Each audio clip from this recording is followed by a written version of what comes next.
Hi there, this is Tony from Clunker Revival. Welcome to the Abandoned Boat series. This is our latest acquisition on the channel, a 1967 HysdroSwift 120 Mercruiser Sterndrive.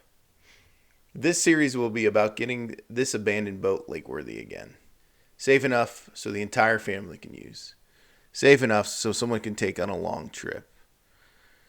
See some awesome spots in the west like Lake Powell, Lake Mead, Flathead Lake, Flaming Gorge.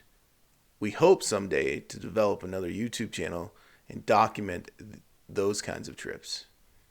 Clunker Revival is about saving any older boat, car, truck, street motorcycle, or dirt bike from the scrap yard or U-pull-it yard. In these YouTube series, we hope to save any older recreational vehicle. Meanwhile, developing content where viewers feel they can dust off their old clunker and fix it themselves, while helping viewers to save and use their old clunkers for years to come.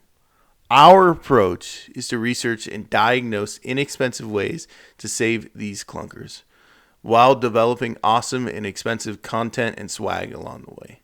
In fact, 100% of the swag profit goes back into the clunker projects seen on these videos. In this video, you'll see our goal was to power wash the boat, allowing us to get ready for all the wrench time needed to make this old clunker lake-worthy again. After cleaning, we had to remove 2 lock cylinders and send off to get rekeyed. In the next episode, we will install the 2 lock cylinders, hook up a battery, compression test, and then see if this old clunker will run. If you liked this video, please don't forget to hit the like button and subscribe for future videos. Don't forget to check out our Teespring store for some awesome shirts. And thanks for watching.